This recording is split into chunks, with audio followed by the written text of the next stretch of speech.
दोस्तों आज के क्लास में हम लोग ट्रिग्नोमेट्री के उन सवालों को करेंगे जो कि आपके हर एक कॉम्पिटिटिव एग्जाम्स में पूछे जाते हैं, चाहे वो रेलवे हो, एसएससी हो या फिर पुलिस का कोई एग्ज़ाम हो। हर एक एग्ज़ाम में ऐसे सवाल पूछे जाते हैं ट्रिग्नोमेट्री के अंदर। तो यहाँ पर पहला सवाल देखिए, एक बहुत ही आसान तरीका बताएंगे आपको जिससे आपको सारा कुछ अच्छे से समझ में आएगा।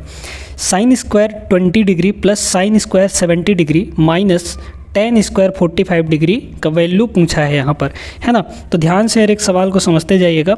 क्या दिया है, पहले तो दो कॉन्सेप्ट आप समझ लीजिए। यहाँ पर जब भी एंगल ए और एंगल बी, जब दो एंगल मिलाकर 90 डिग्री होता है तब यहाँ पर दो केस बनते हैं, ठीक है। पहला देखिएगा, पहला ये बनता है कि साइन स्क्वायर ए प्लस साइन स्क्वायर बी। हमेशा ये चीज़ हमेशा याद रखिएगा कि जब भी ए और बी 90 डिग्री हो जाए तो साइन स्क्वायर ए और साइन स्क्वायर बी का जो सम है यानी योग है वो 1 के बराबर हो जाता है। पहला तो ये हो गया। इसी तरीके से दूसरा जो हमारा कॉस स्क्वायर ए है, कॉस स्क्वायर ए प्लस कॉस स्क्वायर बी, ये भी आपका दोस्तों 1 के बराबर हो जाता है, ठीक है। तो अब यहाँ पर वही नियम लगेगा, साइन स्क्वायर 20 साइन स्क्वायर 70 है। तो देखिए क्या हो जाएगा, यहाँ पर साइन स्क्वायर 20 और साइन स्क्वायर 70, 20 और 70 मिलाकर 90 डिग्री हो रहा है कि नहीं हो रहा है, यानी sine square 20 degree plus sine square 70 degree सीधे सीधे मिलाकर कितना हो गया, 1 हो गया यहाँ पर। तो ये हो गया 1, फिर माइनस आपका टेन स्क्वायर 45 डिग्री दिया है। तो टेन 45 की एक पर्टिकुलर वैल्यू होती है, टेन 45 की वैल्यू होती है 1 का स्क्वायर करेंगे क्योंकि 10 का स्क्वायर लगा हुआ है, तो 1 का स्क्वायर भी कितना हो जाता है, 1 हो जाता है। तो 1 माइनस 1 कितना आ जाएगा, ये आपका 0 आ जाएगा। यानी इस क्वेश्चन का जो करेक्ट आंसर है वो 0 होगा। दोस्तों आपको अगर ये दो कॉन्सेप्ट पता होते तो इस सवाल को बिना पेन उठाए भी आप कर सकते थे। इसका साइन स्क्वायर 20 डिग्री और साइन स्क्वायर 70 डिग्री ये मिलाकर 1 हुआ, 1 माइनस 1 0 हो जाता आपका। तो ये करेक्ट आंसर है 0। उम्मीद करते हैं कि आपको समझ में भी आ गया होगा। आगे बढ़ते हैं, ऐसे ही बेहतरीन सवाल करेंगे इस वीडियो के अंदर, तो जाइएगा कहीं नहीं, पूरा देखिएगा इस वीडियो को, तभी अच्छे से चीज़ें आपको क्लियर हो पाएंगी और कॉन्सेप्ट भी समझ में आएगा। चलिए ये सवाल, अगला सवाल यहाँ पर रहा, 1 plus tan square theta plus 1/1 plus cot square theta equal to, इसका वैल्यू पूछा है आपसे, ठीक है। देखिए होता ये है कि दो आइडेंटिटी आपको याद रखना पड़ेगा। पहली आइडेंटिटी क्या है कि 1 प्लस ध्यान से देखते जाइएगा, इनको नोट भी करते हुए चलिएगा। तो 1 प्लस टेन स्क्वायर थीटा जो होता है वो होता है आपका सेक स्क्वायर थीटा के बराबर, ठीक है। Sec square theta, 1 plus tan square theta बराबर होता है सेक स्क्वायर थीटा। और यहाँ पर दूसरा जो आइडेंटिटी है वो है दोस्तों 1 plus cot square theta, 1 plus cot square theta होता है कॉसेक स्क्वायर थीटा, है ना, कॉसेक स्क्वायर थीटा। तो ये दोनों आइडेंटिटी याद रखेंगे तो ये सवाल बन जाएगा। अब यहाँ पर डिवाइड में आपका 1/1 प्लस टेन स्क्वायर थीटा दिया है, तो 1 प्लस टेन स्क्वायर थीटा की वैल्यू हम सीधे क्या रख सकते हैं, सेक स्क्वायर थीटा। तो ये कितना हो जाएगा, ये हो जाएगा 1/1 प्लस टेन स्क्वायर थीटा के जगह पर ये हो जाएगा सेक स्क्वायर थीटा, ठीक है। यहाँ तक समझ में आ गया होगा। फिर लगा है प्लस तो लगा दिए प्लस, फिर 1/1 प्लस कॉट स्क्वायर थीटा कितना है, कॉसेक स्क्वायर थीटा के बराबर होता है ना। तो ये हो जाएगा कितना आपका डिवाइड में कॉसेक स्क्वायर थीटा। अब यहाँ पर एक चीज़ और जान लीजिए, अब होता ये है कि 1/ जो सेक थीटा है यानी सेक थीटा का जो इन्वर्स है वो होता है कॉस थीटा के बराबर, है ना, ये तो आप लोग जानते ही होंगे। और कॉस थीटा का इन्वर्स यानी 1/ कॉस थीटा सेक थीटा के बराबर होता है, ठीक है। इसी तरीके से जो कॉसेक थीटा का इन्वर्स है यानी 1/ कॉसेक थीटा ये होता है आपका साइन थीटा के बराबर, ठीक है। तो यहाँ पर आपको क्या बोला है, 1/ सेक स्क्वायर थीटा। तो भाई 1/ सेक थीटा जो है वो कॉस थीटा के बराबर होता है, यानी 1/ सेक स्क्वायर लगा है ना, तो ये कितना हो जाएगा, कॉस स्क्वायर थीटा हो जाएगा, कॉस स्क्वायर थीटा हो जाएगा, ठीक है। फिर इसके बाद लगा है तो प्लस लगा दीजिए, प्लस 1/cos स्क्वायर थीटा, तो cos थीटा 1/cos थीटा कितना होता है, साइन थीटा के बराबर होता है। इसमें लगा है स्क्वायर तो हम इसमें भी स्क्वायर लगा देंगे, यानी कि ये हो जाएगा आपका साइन स्क्वायर थीटा। इतनी बात समझ में आ गई होगी। अब ये सीधे सीधे इसकी वैल्यू 1 होती है दोस्तों, sign square theta plus cos square theta या फिर cos square theta plus sign square theta की वैल्यू कितनी होती है, 1 होती है। ये आपका तीसरा आइडेंटिटी बन जाता है यहाँ पर। तो तीसरा आइडेंटिटी भी हम यहाँ पर लिख देते हैं।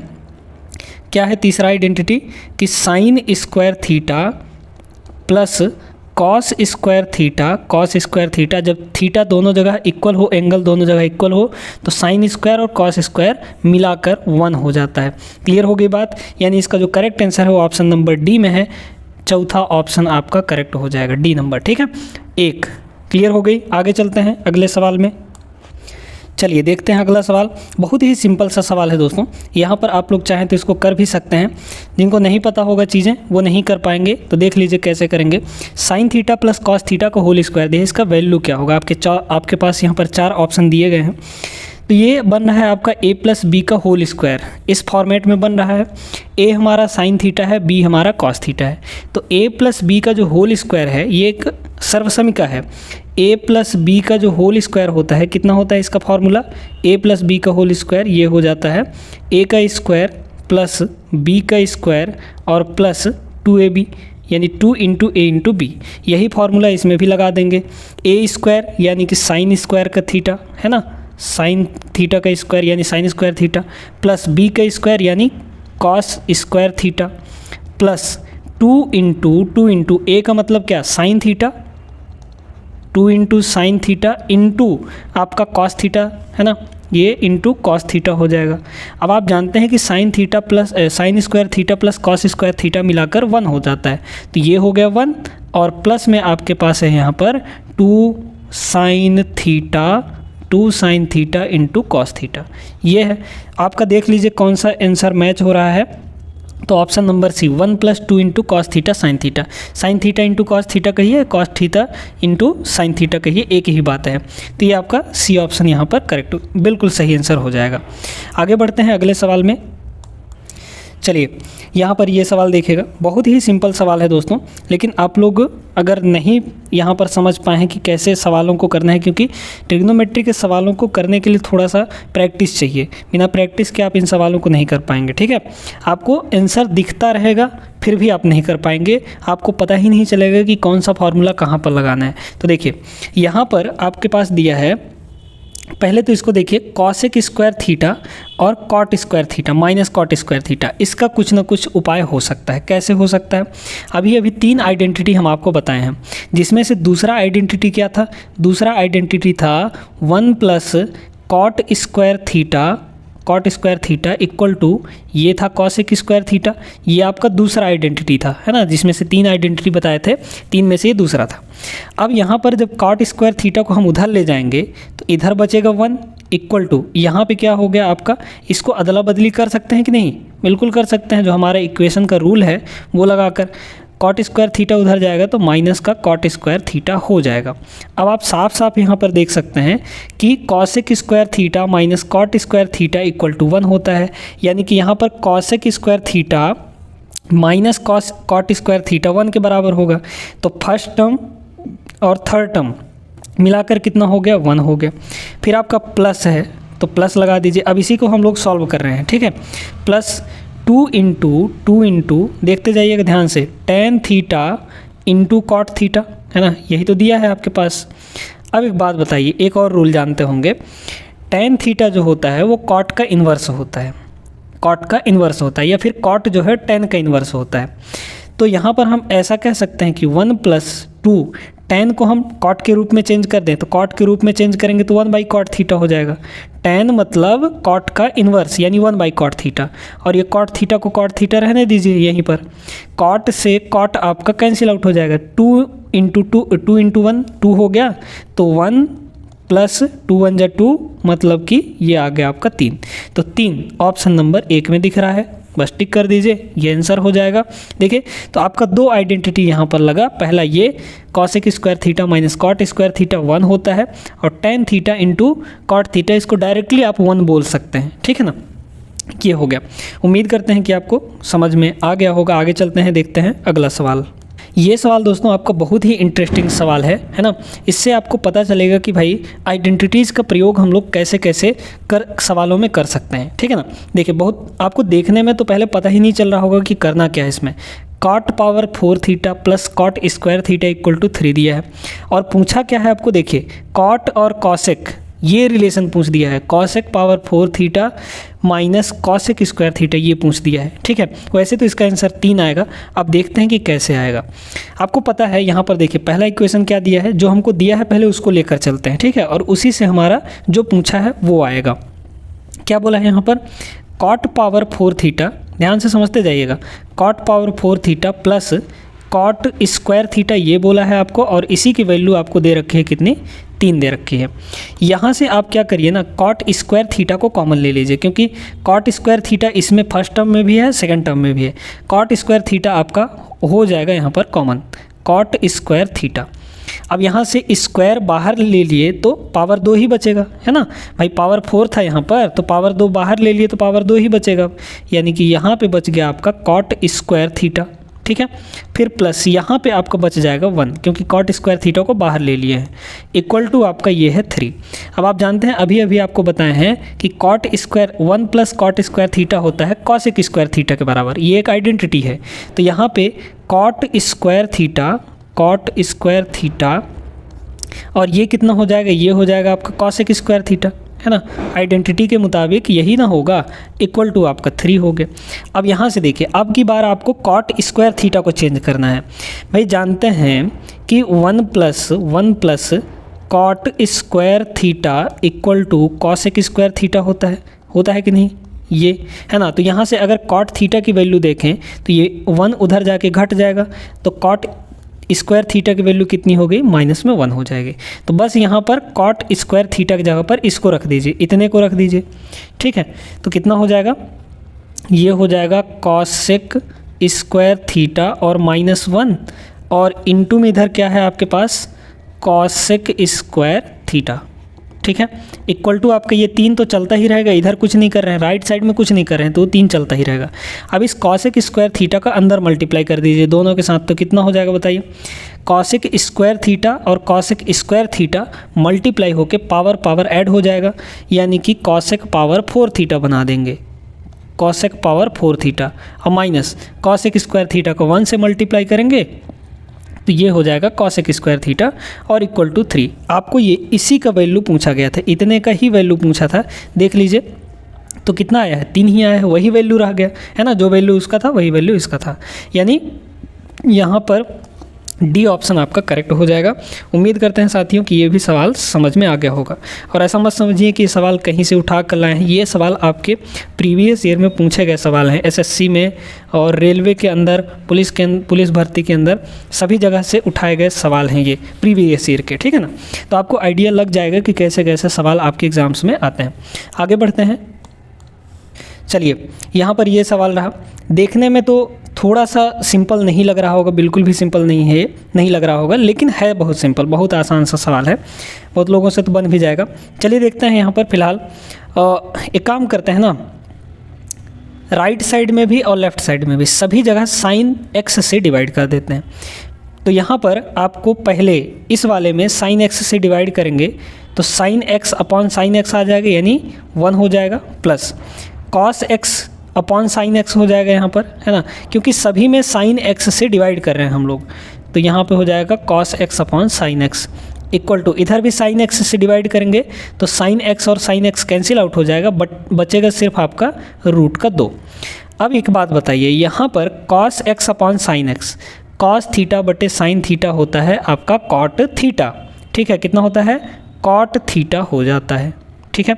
या फिर अभी रहने दीजिए, इसको इतना ही रहने दीजिए, आप ऐसा करिए, देखिए यहाँ पर इसको ऐसा भी कर सकते हैं, यहाँ पर इसको ऐसे ही रहने देते हैं, cos x upon sine x equal to, इस एक को उधर ले जाएंगे तो √2 - 1 हो जाएगा।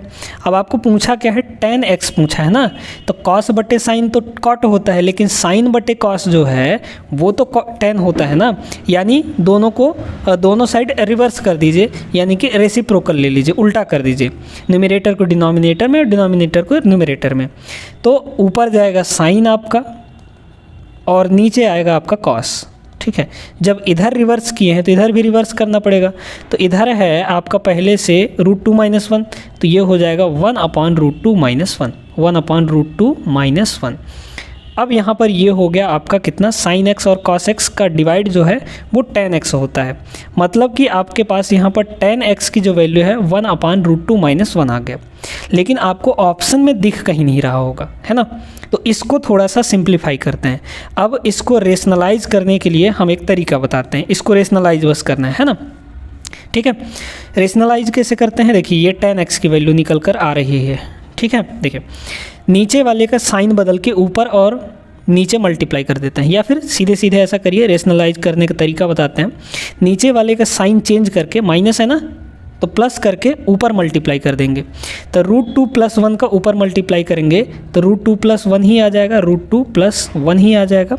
और अपॉन में इन दोनों का नीचे जो दोनों टर्म दिख रहे हैं ना, इन दोनों का स्क्वायर करके घटा देना है, ठीक है। दोनों का स्क्वायर करके हमेशा घटाना है, ठीक है। क्लियर हो गई बात, चाहे नीचे प्लस रहे चाहे नीचे माइनस रहे, डिवाइड में जब हम करते हैं रेशनलाइजेशन यानी परिमेयीकरण, तो हम लोग दोनों का स्क्वायर करके घटा देते हैं। तो यहाँ पर √2 का स्क्वायर कितना आ जाएगा, 2 आ जाएगा, 1 का स्क्वायर 1 आ जाएगा, और इन दोनों को घटा देंगे तो 2 - 1 1 ही होगा, यानी √2 + 1/1 सीधे सीधे कितना आ जाएगा, √2 + का 1 आ जाएगा। तो tan x की वैल्यू देख सकते हैं √2 + 1, √2 + 1 ऑप्शन नंबर 1 में है, ठीक है। सिंपल सा सवाल था, बस देखने में अटपटा सा लग रहा था। उम्मीद करते हैं कि आपको क्लियर हो गया होगा, अच्छे से समझ में आया होगा ये सवाल, है ना। आगे चलिए देखिएगा, चलिए देखिए दोस्तों इस सवाल को।